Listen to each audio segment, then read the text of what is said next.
We would like to acknowledge that the episodes in this series are produced on the traditional unceded lands of the Coast Salish peoples, which includes the territories of the Musqueam, Squamish, and Tsleil-Waututh nations. We thank them for allowing us to be their guests.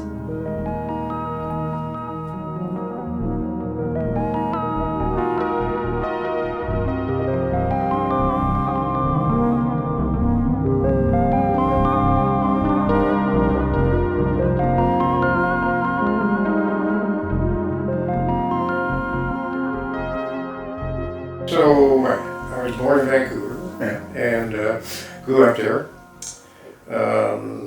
My dad was a lawyer, a corporate lawyer, not a criminal lawyer, and my mother was a mother. We lived back in the, I guess I was about 5, and my dad bought a piece of property out on the university endowment lands. Now, in this day and age, the endowment lands, of course, are a huge, wealthy area for very wealthy people. But at the time, he bought almost 3/4 of an acre for $5,000. Whoa! And then he built a house for I think it was about $6,000. So I grew up. Basically, I grew up on the endowment lands, which was when I grew up, it was. I've always told people it was like being in a Huck Finn fantasy land, because it was down by the water in the woods, and there were no, you could do anything, right? And you could run around, and it was a very undeveloped area. It was just a lot of fun as a kid. Yeah. So I ended up going to school there. I went to school at 2 schools at the time when schools weren't broken up. You had, elementary school and high school. Yeah. And I went to University Hill Elementary, which was an old kind of rustic, I don't know, I think there were maybe 5 classrooms, and I did that. And we played there, didn't we? You did a show there? Yeah. And then in grade 7, I moved to University Hill Secondary for 7 through 12. And it's changed now, but the school was kind of a public-private school.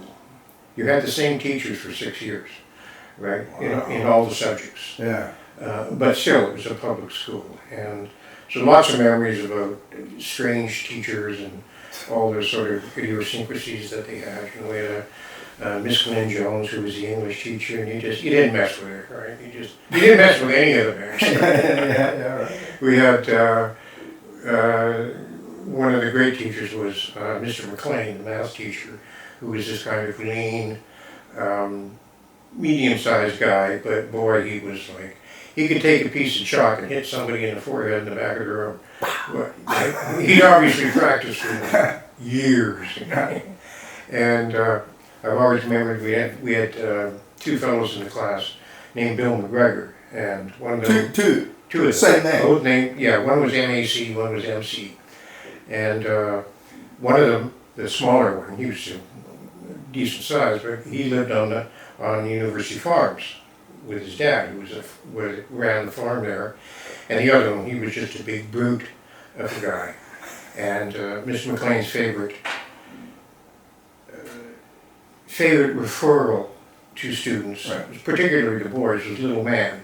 And this McGregor was about 6'1", right? And one day in classroom, he did something that didn't make Mr. McLean too happy. Mr. McLean walked over, grabbed him by the shirt, and lifted him off the ground. Whoa. So he must have been really fit. Yeah, you can't do that in school. And he said, you had a problem, little man? Put him back in his chair. You didn't have a problem anymore. Yeah. Anyway, so I did that. It was a really interesting school.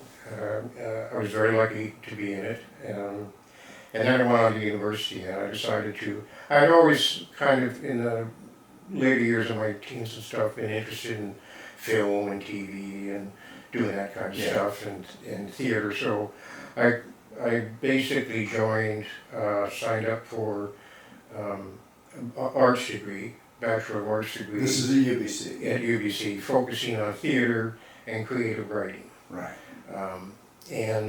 So I was there during the period of time that Rockington ran I guess he was Was he Dr. Brocken? Yeah, Dr. Brock. Yeah, it was Dr. Yeah, Brocken. ran the theater department. He ran the theater department, and you know, I did the combination of acting and writing and stuff, and then creative writing department was fun because it was writing issues. So I did that for 4 years, and when I graduated, by that time a lady had come by the name of Joan Reinerson to open up the film department, right? Because they didn't have very beginnings of the film. Yeah, they didn't have one. And so when our last two of us, my old friend Kirk Trugus and I, took her as a course. At the time when she started, it was just a course, and you could take it. So we took it. I think it was 2 years. And by the end of that, we wanted to go on, but we didn't know how to do it. Then we discovered that the university, you could actually develop your own master's program. I remember that well. That was a wonderful thing. Yeah, it was really neat, you know, and you had to put it together, and then and they had to approve it. And the university had to approve it. And so we talked to Joan, and we said, you know, we would love to stay for another couple of years and like just focus on film, which is what we did. And during that time also I became friends with a bunch of people like yourself and Susie who were members of the Talmadge Theater Group, although I had no, like, I wasn't working with them or anything. But anyway, I did my 2 years of MA, and we graduated, and we got our certificate for what it was worth. And then during that time, I had developed a relationship with you guys and with Talmadge, so I joined Talmadge as an actor. Well, everything. As a member. That was the wonderful thing about Talmadge, we did everything. And I guess I did that, you know, what were you, about 7 years? At least.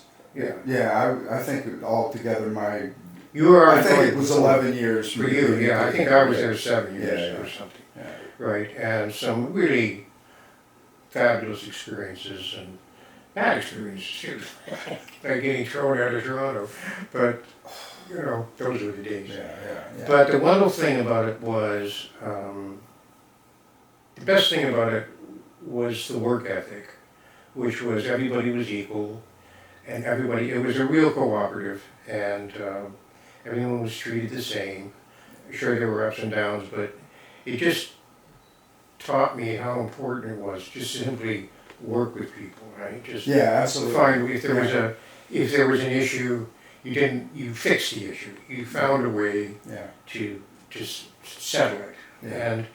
And when I finished there, I mean, if you want more detail, I can give it. I had a lot of fun there. I mean, acting. It was a wonderful time. It was a great time. One of the best times in my life. There's no question about it. And we were an experimental company. We did a lot of things that people weren't doing. And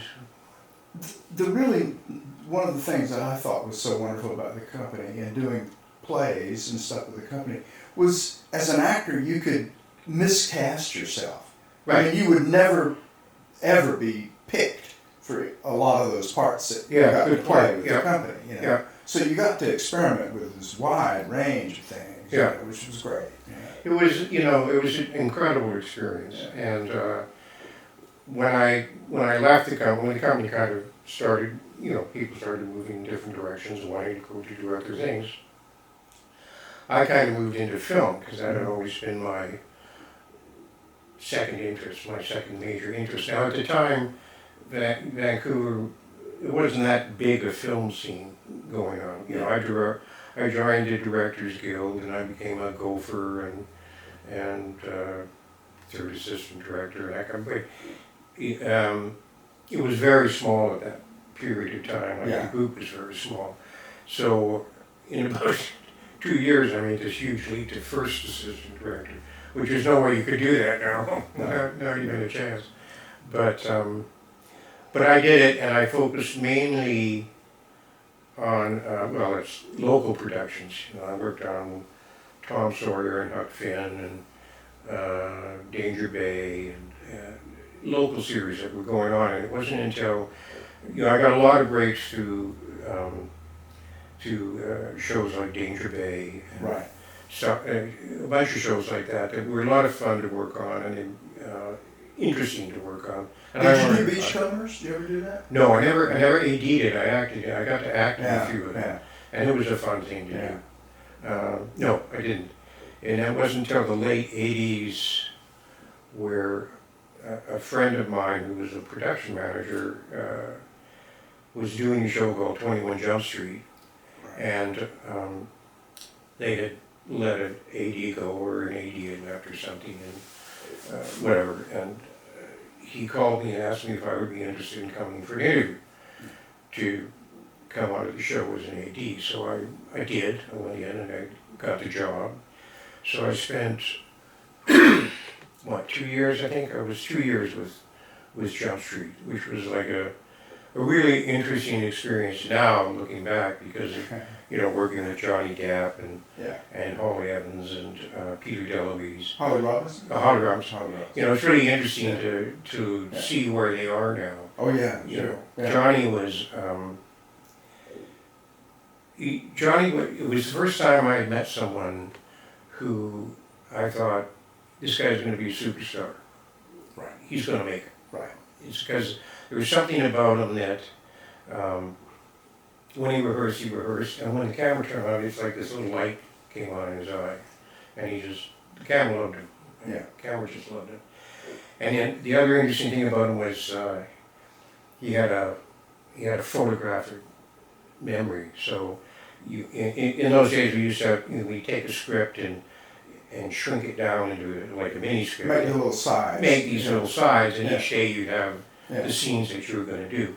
And he would come into set and walk up to me and take my sides, and he'd go flip through the pages, and he'd just go on set and do it word for word, just like that. He never. I don't think he ever looked at it when he was at home. Yeah.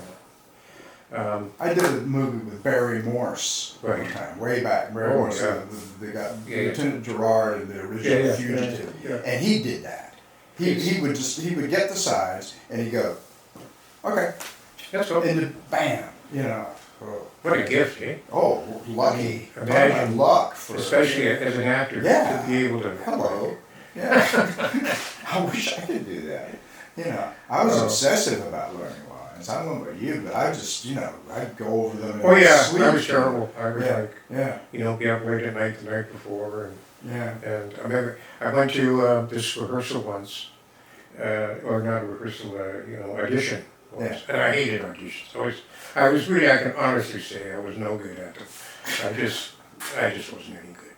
And I went to this one, and Lucas, who was my agent at the time, said, you're going to go in tomorrow for this guy and do these, and I said, okay, that sounds good. So he sends me the papers, he sends me the stuff, I memorize it, I get it down pretty good, right? And I get, for the sake of argument, it was like, Dick and Fred were talking. And so I go in and meet the director and the usual stuff. Hi, how are you? Okay, let's do it.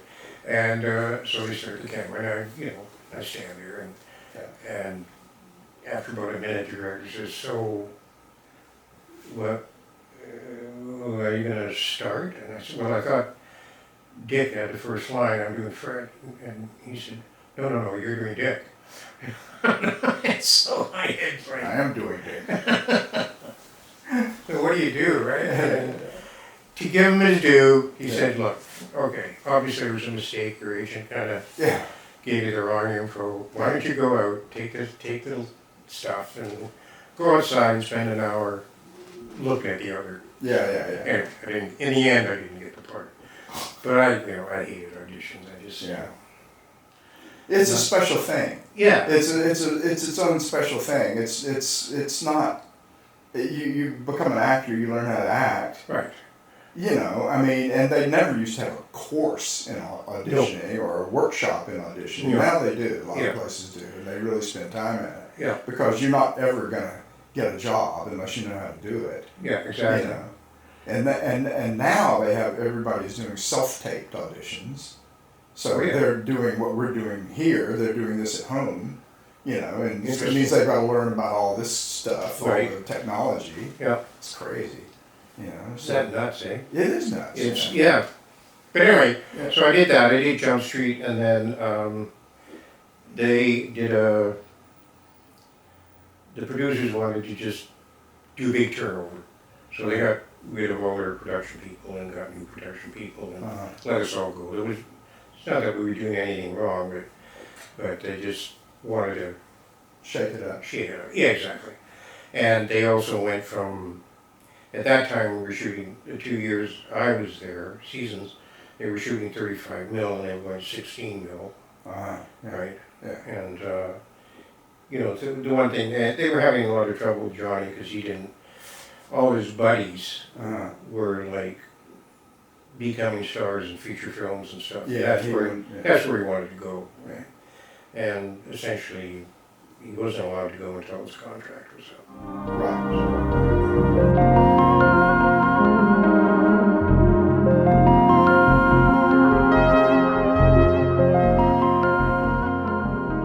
The first assistant director thing there, it's like a lot of things now. There weren't really any courses in it. There weren't any training in it. There wasn't much going on to help you out. You just kind of taught yourself, right? And but going back to what we were talking about earlier with like Tammuz, the working relationship I learned in Tammuz came, you know, into so much help when I was first ADing, because there's always been an attitude with first ADs, either you're a screamer or you're a yeller or you do this, you do that, right? You just like set yourself up to be the tough guy or whatever.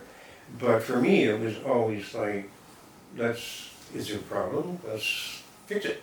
Yeah, right. You can't have the costume ready for Monday? Okay, so, because the first AD is this scheduling guy. Yeah. And schedules everything. So I said, well, when can you have it ready?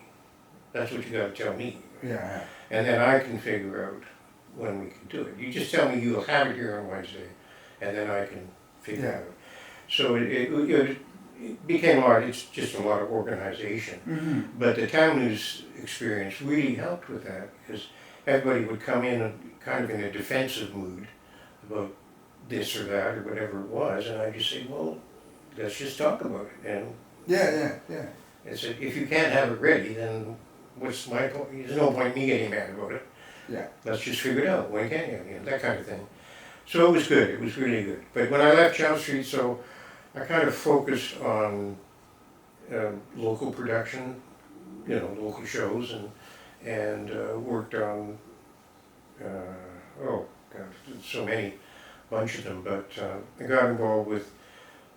I did a season on Da Vinci's as an AD, and then I got the following year I got to be a story editor, and then the following year I got to be a director producer, and which was great. That whole line of experience was really, really wonderful, right?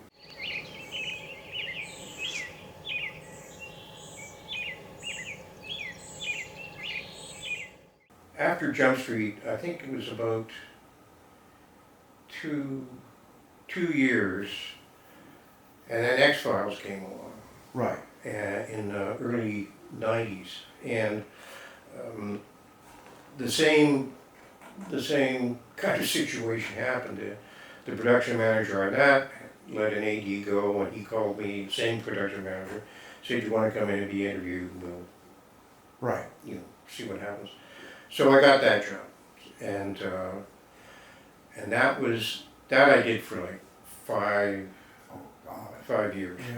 Well, more actually, but that's a separate story. But basically, I AD'd it for 5 years, and it was a really remarkable experience. It was one of those unique experiences where all the producers were good guys, everybody was honest.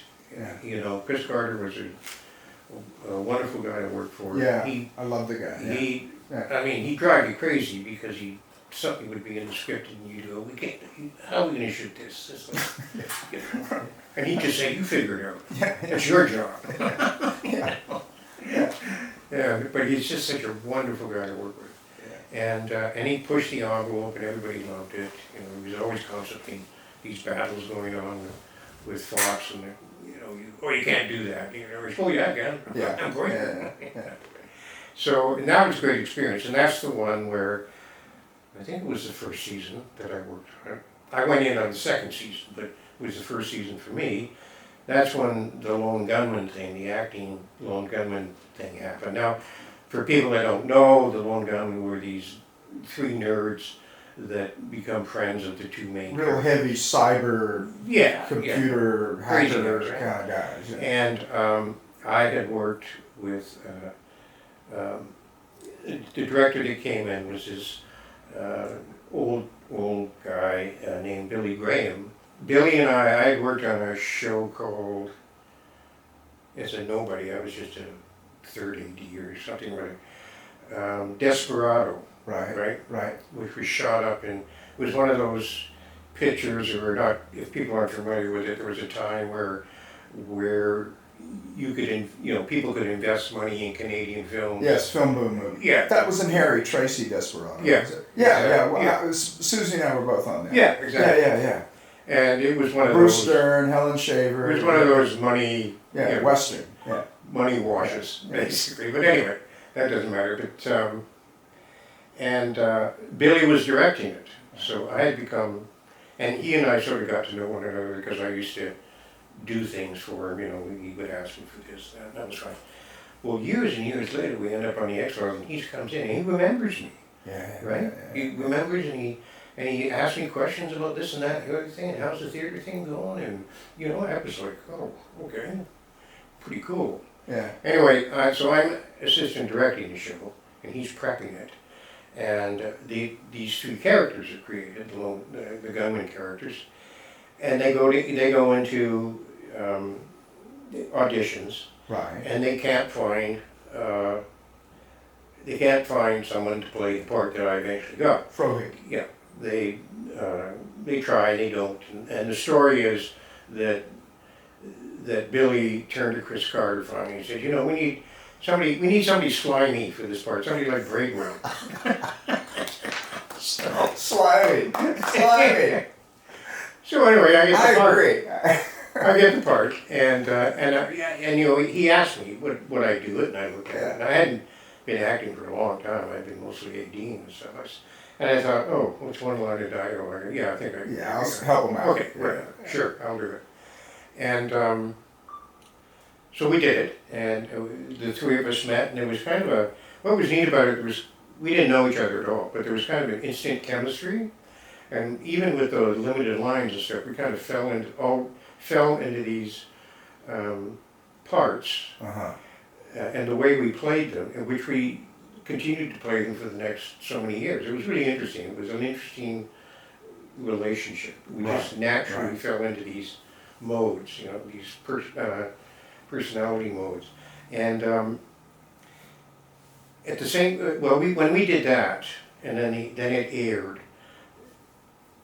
at that time the whole thing about chat rooms was opening up and stuff. Right. And X-Files had a chat room. Right? It was a chat room. And people went, apparently, I was told, I never saw it for myself, but the producers were following the chat rooms. They were actually listening to what the fans had to say. And a lot of the fans went nuts for us. They thought we were wonderful. We thought we were a one-off. You just thought it was one episode. Yeah, that's it. You're done. They were gone. So they brought us back the third season. Right? They wanted us to come back, and they 2 lines of dialogue. They gave us exactly. Or I remember Dean always gave me a bad time. He said, because I have one line of dialogue, which was the line about Scully, which is she's hot. Right. And of course, which set my personality for the rest of the It could be a scumbag womanizer for the slimy. The scumbag. Right. And he always gave me a bad time because I said, and I think it was near the end of the scene I see the line. And I said, oh, she's hot. And then Dean said something, and I said it again. I said, she is hot. And he gave me a bad time. He said, you had one line, you did it twice. Whatever. Anyway, the next year, I think we did 2 episodes. Right. And the following year, we did 3 or 4. Yeah. And by year 5, end of year 5, X-Files left, went back to LA. Yeah. We were in quite a few episodes, right? Yeah. And then we continued. They went to LA for another 4 seasons, and Right. they brought us down there, you know. And that's when we Yeah. joined the Screen Actors Guild. We had to join the Screen Actors Guild. There was a Yeah. I can't remember what the name of it was. We could do it once. SAG would let us do the show once. As a ACTRA member. Yeah, as a guest. Yeah. As a guest. But after that, we had to join. Yeah. Right? We had to join. So, yeah, that's what happened. Yeah. And that led. So, of course, at this point, I'm not. When X-Files left, I kind of went back to just ADing, right? Or actually, I started doing some directing and stuff. Yeah. That's when Vinci's happened and a few other things happened, local stuff, and I got a chance to do a bunch of directing, which was a lot of fun. But in our last year, we used to do for a couple of seasons on X-Files, we did these what are they called? You go down on these publicity things. Oh yeah. And all the Junkets. Yeah, yeah, that's kind of what it was. And it was funny because at one of them, near the end of the 5th year, all these guys were, like all these writers and stuff, and publicity guys were asking us, so how do you feel about getting your own show, right? And they had always kind of asked that question. And we said, oh yeah, that's great, wonderful. We had no idea, right? We were the last to know. So the next morning, I'm in a hotel, and Dean calls and said, you should go downstairs and get the Variety and open it to page 15 or something. And I said, why? He said, oh, you just go get a look, the daily Variety and have a look. So it turns out that the night before, there had been, or the day before the junket in the evening, they had let it slip that they were going to do, they had met with, I guess, publicity people, and someone at Fox had let it slip that they were going to do a pilot for the Lone Gunmen show. Well, we had no idea that this, and we thought, geez, maybe someone could have called and let us know. Anyway, that's what happened, and so they did the pilot, which is that strange pilot, which the end of which is a plane flying into the towers in New York. Right. And which, down the line after that, freaked everybody out. Yeah. That, in fact, I think they only played the show once, and you never saw it again until they issued the DVD set. It was part of the DVD set. Right. But so after that, there were a lot of questions about how do you feel about, the fact that you were saved flying a plane into the towers, and I mean, it was kind of freaky, kind of a, sure, yeah. But whatever. Fuel for all sorts of conspiracy theories. Yeah. Yeah, since that's what you 3 guys were sort of involved in that, it's the truth behind the truth kind of stuff. Yeah. But then X-Files ended, in the 9th year, and we did the Gunmen. We did 13 episodes, and it was a lot of fun. It was what they did was he used a lot of the crew from Vancouver that they used in Vancouver for the X-Files. Yeah. And those guys had so much fun because it was basically comedy. Yeah. And they, after the X-Files, which was always pretty serious, they just had a good time. Always had a good time. Sure. It was a lot of fun as an actor, and it was great. It was a good show. Yeah. But it didn't get renewed, and it was actually apparently a very popular show. But what happened in Canada was, and in the States, it got moved around all the time because of football games and this and that. So that nowadays it wouldn't matter at all. No, you don't move. No, who cares? Yeah, But at the time, so people couldn't find it. Yeah, they couldn't where is it? Where is it this week? Yeah. So that was it.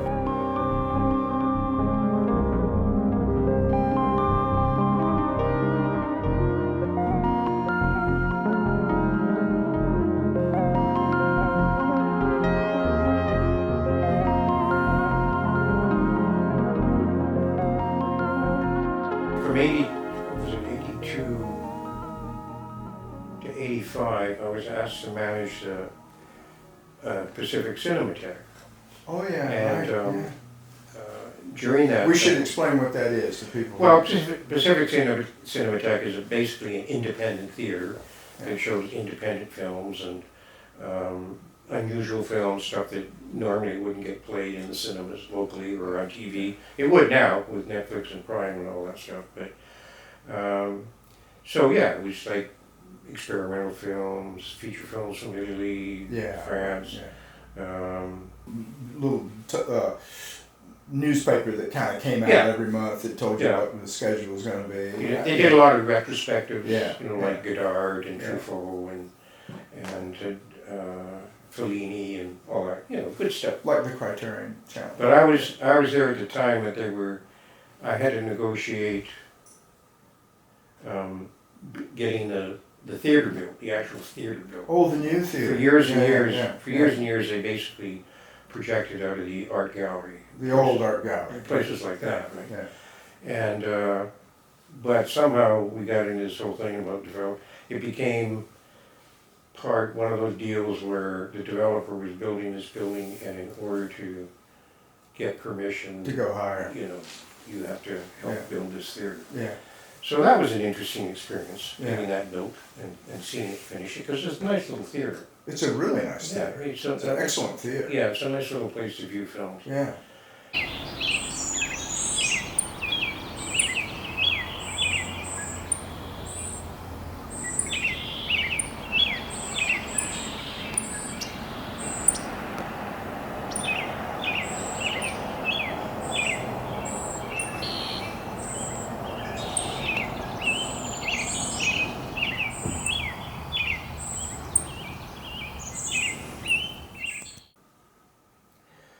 I was really lucky. I got to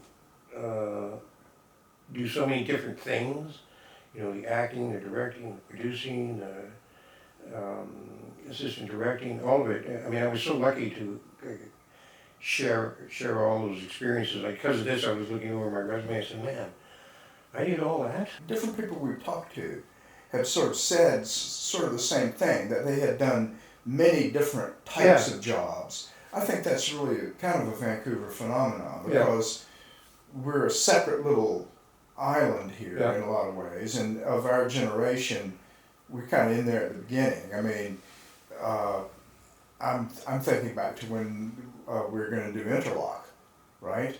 Which is this feature film that we're going to do, that you and I wrote, and that was going to be the first feature of that year. That was going to be done. That was 1980, and then our money collapsed, and it ended up being the Grey Fox, which probably was best for cinema. But, it was a time when you could do that too. You could get away with it. It was like me making the big jumps in the AD department. I mean, now Did you do The Changeling?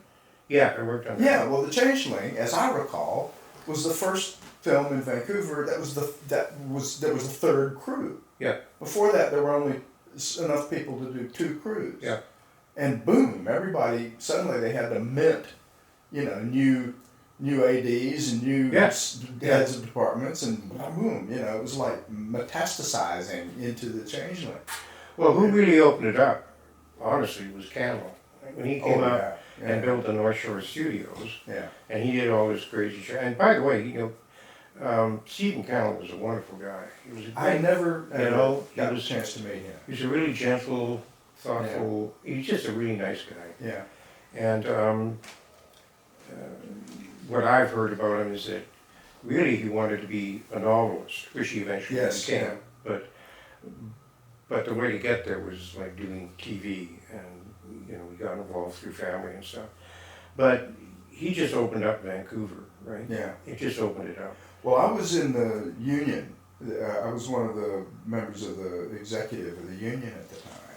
And that was the big thing that led to the division of ACTRA and UBCP, was the fact that they wanted a different kind of concessions and structure to do.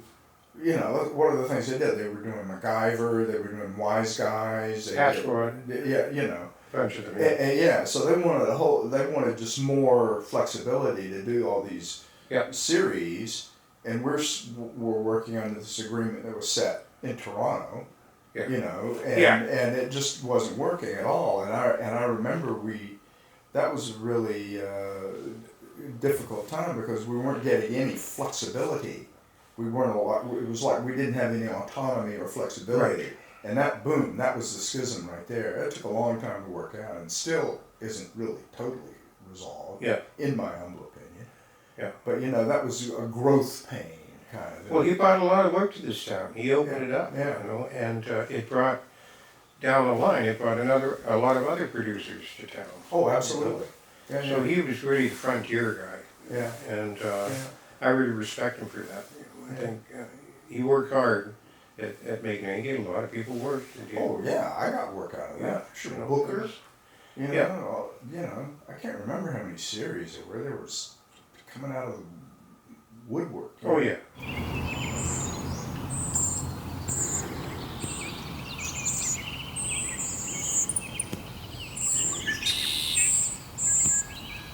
I was 18 on what was it, Hat Squad, Yeah. and we were doing a scene. It was so funny. We were doing a scene. All the characters of it was a mafia family or something. Yeah. And it was a big dinner scene. It was a big dinner scene, and there was 12 actors or something. Big banquet table in the house, and this and that and the other thing. And it's all dressed up, ready to go. And we get this phone call from production down in LA. And he said, "Oh, yeah, you got to take the wine glasses off the table." And I sort of said, "What?" He said, "No, you can't have wine on the table." I said, "Oh, okay." Pourquoi? I said, "I could can I put 12 45 automatics on the table? I could do that, right?" And the guy was kind of quiet. So, I could have them pull their guns out and set them on the table. That'd be okay. The guy said, "Well, yeah, I guess, but I can't have wine." It's the weirdest conversation. What did they ever tell you why? It was the weirdest were they conversation. sponsored by a beer company? Then of course I had to go tell the director. Yeah, right. Yeah. We can't have wine on the table. He just looked at me. He said, "I don't know, man. If you want to make a phone call, go ahead." It's an Italian family. That's right. Yeah, we are welders. Yeah, we all have stories. What was your worst day? What was your worst day as an AD or on any of these things? The worst day. There might have been more than one. Well, there were two, but there was one in particular. We were up in the GVRD. Now, the GVRD is the forests up in the mountains. North Vancouver, right? Yeah. So it's dark. It's a reservoir. It's Yeah, a kind of right. wildlife preserve kind of place. Yeah. And it was in X-Files. Yeah. And it was absolutely pounding rain from the get-go. Yeah. And we started about, I don't know, I think 10 in the morning because part of it was a night shoot. And it just rained and rained and rained. And by night, we were shooting these aliens in the forest, and their makeup was washing off. You couldn't, everything was, and so the director asked me, he said, "We can't do this anymore. I mean, everyone's so tired and so beat up." He said, "You gotta phone somebody and tell them we're gonna quit." We're quitting. I said, "Okay." So I call the production manager, and he doesn't answer. He doesn't answer. He's already quit. So, and then I call one of the producers who's living in town. He won't answer. So I try someone in LA, and they won't answer. I think I tried 5 people, and nobody would answer the phone. Right? And so I went back to the director, and the director said, "Well," and I said, "Nobody will answer their phone." And he said, "Well, what are we going to do?" And I said, "Well, I know about you, but I'm going home." That's it, I'm done. So we did, I thought, okay, I'll pay for this tomorrow. Yeah. But I didn't actually. Nobody. I said, "Hey, I tried calling everybody." Yeah. And believe me, there's no way we were going to, the camera couldn't get dry. No. It was just awful. No. It was a horrible day. Yeah. And then the The other time was we were shooting this episode where on a ship, and an old warship, and it was about Jillian and David becoming desiccated. Piper Maru? Yeah. I was in that one. And so they had to go into makeup for quite a few hours. Yeah. And we were doing a scene where Dave, I think it was the last stage of the makeup, so it took like 3.5 hours. Yeah. So we had been on the boat, and what it was a scene between Julian and, who was it, John? Who's the actor? John. Anyway, it was between her and him with David in the background. Uh-huh. And so it was this, split shot, right, with David in the back. 2-shot with David in the background. So the day before, I said, no, so we're shooting the scene tomorrow. Now David's got to come in like 2.5 hours before everybody else get into makeup. Yeah. So you are going to shoot it the way you said you'd shoot it, right? Right. He said, oh yeah. Yeah. I said, you swear to me. don't mess me up. Don't fuck with this. Because at this point we were kind of late in the series, and we were getting tired. Yeah. So we get there the next morning. Well, he's reversed the shot, and David's not in it. Right? Well, I said, you promised me. David's been here for 3.5 hours. Yeah. He's got another maybe 20 minutes.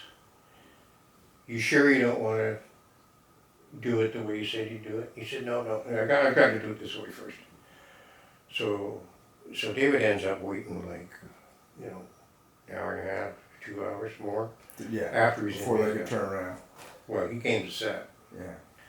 And he just he went ballistic on me. Yeah. Yeah. And I apologized. I said, David, I was told the shot was going to be this, and it turned out not to be this, right? Or not to be that. And anyway, he went crazy. And nobody, it was really embarrassing, right? Because the whole crew was standing there, and he's not yelling, but he's venting in a mad. venting way. Yeah. And I don't blame him. Yeah, I couldn't argue with him. No. I would have been really pissed. Yeah. Anyway, so that's that. And nobody backed me up, nobody said anything, so I said fine. So the next morning, we're shooting it. Oh, and then of course, some of the calls start. Like the production manager calls, says, what are you thinking? What are you doing? And he's venting on me, and I just say the same thing every time. I was told the shot was going to be one thing, it turned out to be another. Yeah. Nothing else I can say. And then somebody else called, a producer in LA, someone I don't think I'd ever heard of. And he did the same thing, and then his agent called. And so the next morning, this is the thing about Chris Carter. The next morning we were down, I think on Kitts Beach or something. Mm-hmm. And I usually arrive like an hour before everybody else just to make sure everything's kind of copacetic. And this PA comes up to me and says, oh, Chris Carter called me, wants to talk to you. I went, okay, this is going to be it. Here we go. So I call, I'm meeting, I do due diligence, and I call him, and he said, so what happened yesterday? And I just explained it. I said, director said he was going to shoot it this way, and David was going to be in a shot, and we got there, and he decided he didn't want to shoot it that way, and David wasn't in a shot. So David ended up, doing makeup for 3.5 hours and waiting for 5 hours to shoot. And he said, and I understand David got pretty angry. Said, oh, yeah, I would say. Just a little tiff. Yeah.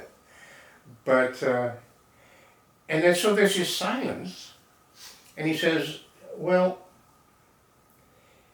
if David hasn't come to you today by lunch and apologized, I want to know. Whoa. And I went, oh, okay. I just blew me away, right? He was the only guy that backed me up. Wow. Right? And Bravo. from that day forward, Bravo. Yeah. He could ask me to do anything and I Yeah. would have done it. Bravo. And David did come in. He came in with a bottle of Aquavit. He apologized and handed it to me. He said I shouldn't. Hey, he knew you. He bought the bottle of He said I Aquavit. shouldn't have. You know, I realize now it wasn't your fault, and I apologize. And I just said, it's fine, David, because you had every right to be upset. Oh, yeah. You know, as far as I'm concerned, it's just. Well, that was a bad day that turned out nicely. Yeah, it did. In the end, it Yeah. turned out fine. It turned out good the next day.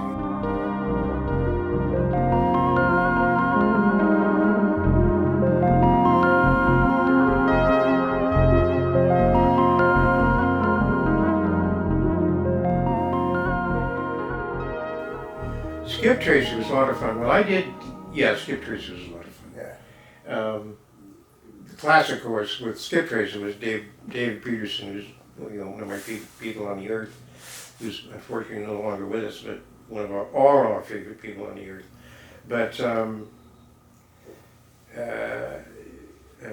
Dallin, who wanted to wrote this thing and wanted to do it, and he hired David. Well, the Skip Tracer, of course, he's a guy that drives around and collects debts. Yeah. And David didn't have a license. He didn't know how to drive.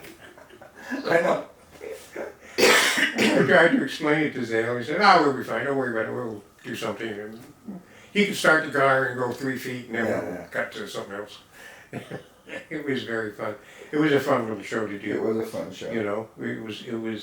I think that was our first movie, right? That was kind of my first movie. Yeah. Yeah. First real movie. And I mean, it was, what we do, like 2 weeks, 3 weeks? I think it was about 3 weeks. Yeah. And the thing was, at one point they fired me. Like his wife fired me because she wanted, I was assistant directing it, and I said, why do you want to fire me? Oh, we can be going faster or something. I said, well, Talk to your husband. yeah, anyway, and then they hired me back. They tried someone for 2 days. Yeah. Because I don't think Zale was very happy. But I did a bunch of those, right? I think. Well, we did it. Oh, sorry. I don't mean to interrupt, but No, do. This is our show, so I can do that. The Inside the Reflection.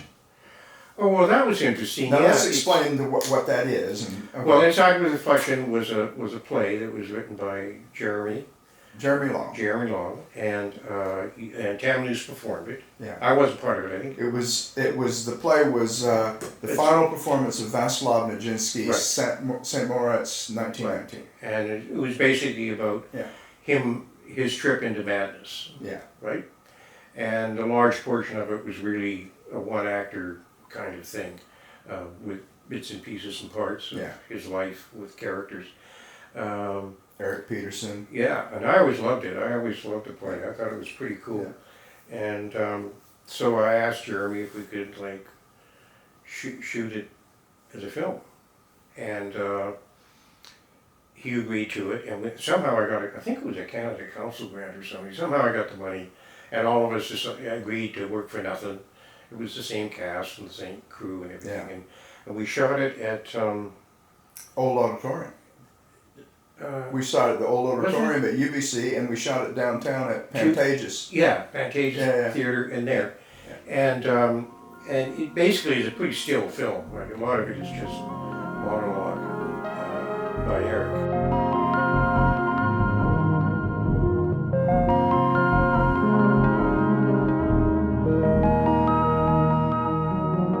Yeah, I guess I didn't get into that. There was a period of time, like in the 70s, there was a lot of experimental film going on in Vancouver. Yeah.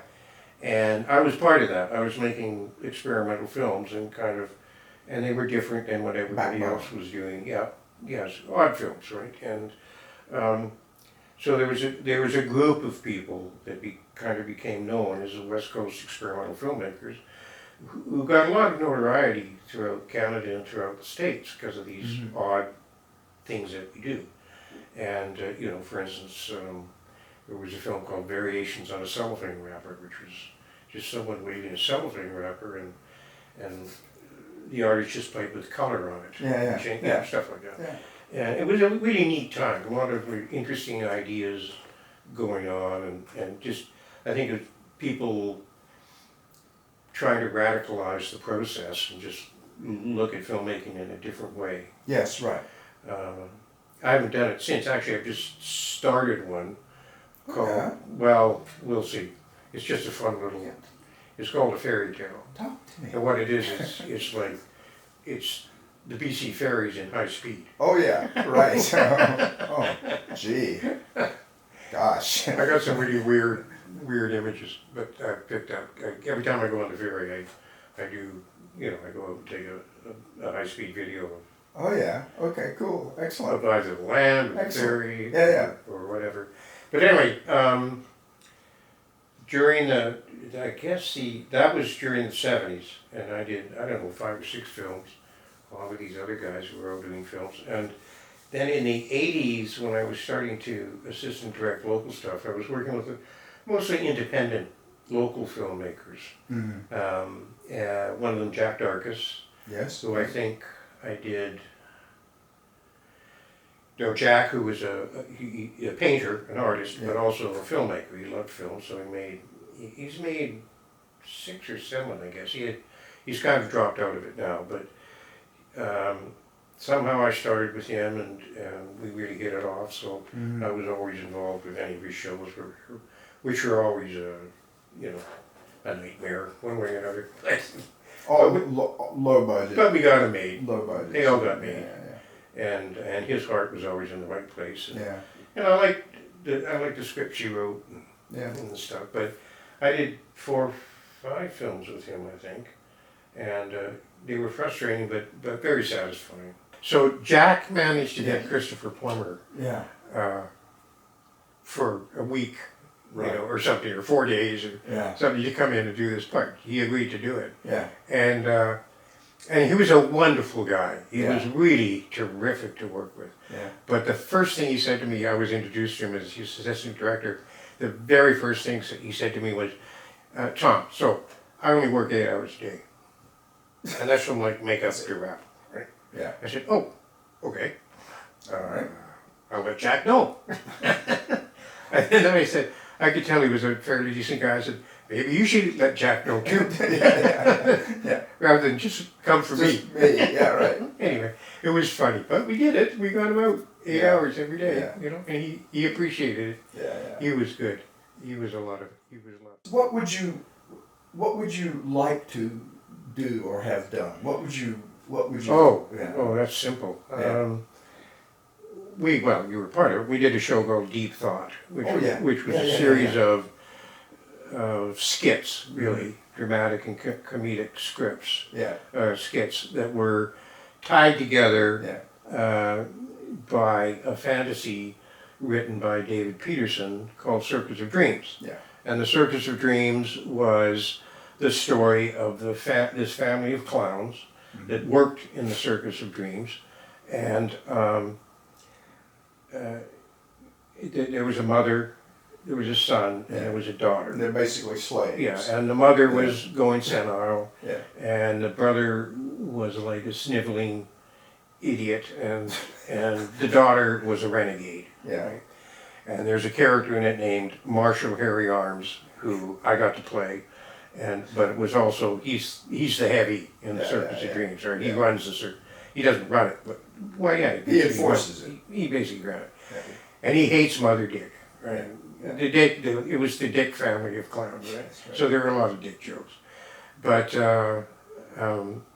anyway, he wants to get rid of Mother Dick, Right. because Mother Dick knew what he was when he was a fledgling little nobody Yeah. growing up in the circus, and she had no stories about him and stuff Yeah. like that. She had no respect for it. He hates that. Anyway, so I took it when we were finished the show. I took it and I joined it together and then expanded it into a feature film. Yeah. Right? I thought, what a wonderful movie, right? Yes. It would make. Now, it's never been made. The script's still there, and it probably never will get made. And there's been stuff now done that's probably similar to what it would have been, but it was so unique and so special, and so imaginative. So that's the one thing I'm sorry I never. Yeah, that's the dream project. Yeah, I never got to do I'm it. right there with you. I agree. Yeah, It would have been wonderful to do that.